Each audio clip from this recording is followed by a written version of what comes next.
And here we got 10 more simple tips that have helped me go from fat to fit, and we'll see if any of these you will find beneficial.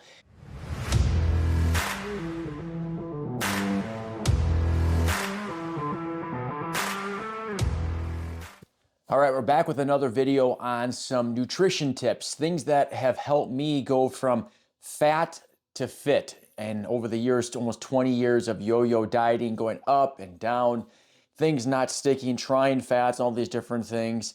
I finally found a bunch of things that have worked for me. And in these videos, I like to share different tips with you, whether it's nutrition, health, fitness, in other videos, we do business stuff, anything I can do to be of value to you. So in this video, this is part 2. So if you want to see part 1, that's in the description. That was 12 simple tips that have helped me gone from fat to fit. And here we got 10 more simple tips that have helped me go from fat to fit, and we'll see if any of these you will find beneficial. And so these aren't in any particular order, just like the last time. But like the last time too, we're going to start off with a really big one. At least it was for me, and that is be careful of condiments. Not another word that sounds like that. Condiments, the things that we put on our food. If you look at the labels of those, you will see that they have tons and tons and tons of calories. And if you're like me, you're getting some chicken tenders or something like that, you got tons of ranch or barbecue sauce, and those calories add up very, very quickly. So you got to be careful of the amount of condiments you put on your food. If you can cut your condiment usage in half, that's lowering the calories. But I got something even better for you. Is the second tip is to look for low calorie versions of the different sauces and condiments that you like. Now, it might not be your absolute favorite, but hey, look at Sweet Baby Ray's barbecue sauce. I love that barbecue sauce. They actually have a low calorie version, and it's very delicious, and they actually have a few different varieties depending where you go. There are lines of salad dressings and barbecue sauce and different types of condiments that have low calorie versions, where you could go from 80, 120 calories per serving down to 5, 10, 15 calories per serving. And so you can still have delicious condiments, is just find low calorie versions. Another thing that I have started learning about too that's been helpful for me is diet soda won't kill you. I know there's a big thing and big push out there that diet soda is the worst, aspartame and all this stuff.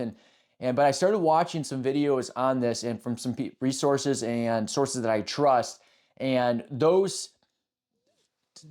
tests that they run, those whatever you want to call them, blown way out of proportion. And so diet soda, in order to have the impact where it's going to kill you, you have to have so much of it that you'll never be able to have that much of it in the first place. And so a great way to lower your calories if you drink soda is go to diet soda. Now you may be complaining, I don't like the taste of diet soda. Sometimes we have to make sacrifices in order to get the results that we want. So if you go from a regular can of soda down to a diet soda, you eliminated those calories. There's no calories in there. Also, I have found diet soda to be helpful when you have a craving of something sweet, have a diet soda. And you have non-caffeine versions of diet sodas, you have caffeinated versions, you have many different flavors of sodas. And so that is a nice alternative that has worked well for me. Calories in, calories out. Very simple thing, but not a lot of us always think about it. Calories in, calories out. So this simply means that if you are wanting to lose weight, the amount of calories that you are taking in needs to be less than the amount of calories that you burn. And so simply put, if you are not losing weight over a period of time, you don't want to look from day to day, but on weekly trends, is if you're not losing weight, it means that you're taking in more calories than calories that you are burning. And so you need to do something to burn more calories, and or you need to lower the amount of calories that you're eating. Now, if you want to go into a caloric surplus, gain weight, let's say you're building muscle and you want to gain weight, well, then you have to take in more calories than what you are burning. So if you are not putting on the weight, well, you need to eat more calories. It's that simple. Now, how do you figure out how much calories you're burning? That we'll have to talk about on another video. It's a little bit longer. Okay, so next one is go for small increases or decreases in weight. So if you're trying to lose weight, don't try to lose 5 pounds a week. Now you might say, well, I've done that before. Well, you probably didn't lose 5 pounds of fat when that happened. You lost 5 pounds of water built up in your muscles by trying to eliminate carbs or something along those lines. And so go for a pound. You know, for most people, a pound a week is the route and safest way to go. It's going to have very little minimal adjustments you need to make to your life to do that. But 1 pound a week is 52 pounds in a year. Now, if you're doing 1.5 pounds, if you're larger, obviously, if you're a larger person, is, you know, go up to maybe 2 pounds, but you don't want to lose big amounts of weight on a weekly basis. Same thing if you're looking to gain weight, you know, trying to mass up, you don't want to put on weight too fast, you know, dirty bulking, is that's also not a healthy way to go about it. So for most people, about a pound per week is a great goal and a great place to shoot for. If you want bigger muscles, you need a caloric surplus. And so this is not going to be for everybody watching this, but I'm going to be in the next stage where I'm going to actually, since I've cut down, start trying to grow. And if I want to grow muscle, it means I need to be in a caloric surplus. So I need to be eating more and being willing to put on weight.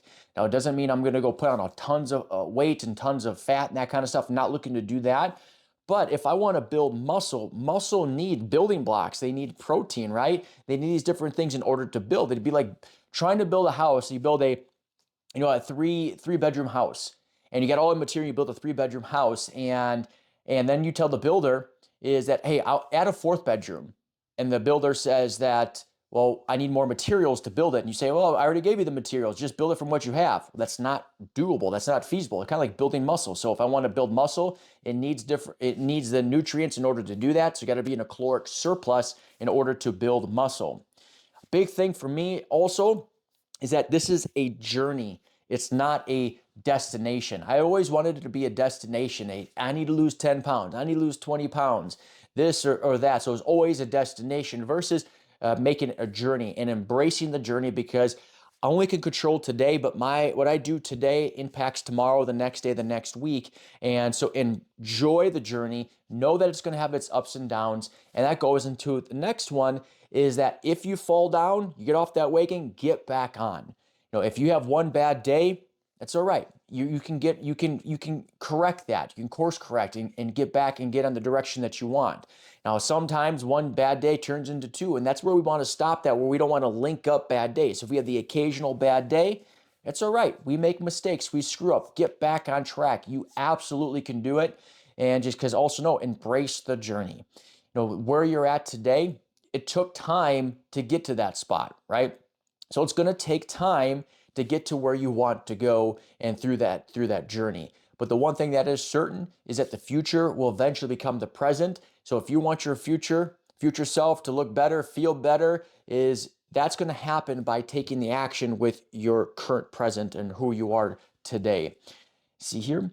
Eat green vegetables. I have found green vegetables like broccoli. I eat a lot of broccoli or green beans and those things, is that they are very filling, but they're very, very, very low calorie. And so I'll just heat up a bunch of broccoli, for instance, and then I'll put on that low calorie sauce. And so then now it flavors it up very nicely, and then that will fill you up. And so if you're looking to still eat a lot, but I'll have lower calories, green vegetables are the key for you. At least it is for me. Another thing is not vegetables, fruit. Fruit is not the enemy. You will hear people talk all about, I used to believe this, that don't eat fruit because it's got sugars and that's bad for you. Well, no, natural sugars are not bad for you. They actually are good for you as good carbohydrates. And if you eat berries got a good amount of carbohydrates in it, and they're very low calorie as well. So you can eat a lot of berries, and strawberries, blueberries, raspberries. And I always have frozen berries in my refrigerator, and I'll eat that with like a little bit of a dessert. At the end, put some good protein powder with it, mix it up. This makes this little kind of, I don't even know what you call it, pudding. It's not even a pudding. I don't even know what to call it, but it's delicious. And it's very low calorie, and it's got the good macronutrients that I need, carbohydrates as part of it. And it's not very heavy in the calories.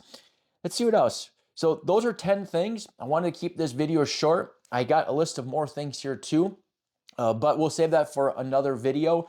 And just remember, it's a process. It's not something that will happen overnight, but we need to make the daily decisions on making the right habits and right choices on the daily. And sometimes we fall down. What do? We get back up. We fall down, we get back up. We fall off that wagon, we get back on that wagon. You can do it.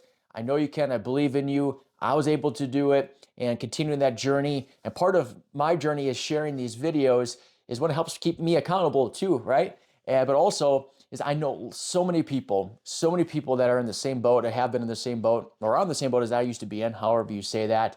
And my hope is that these videos, you'll find some benefit out of it and things that you can utilize to help you become the best version of you that you can be. Until next time, have yourself a great day. Talk to you soon.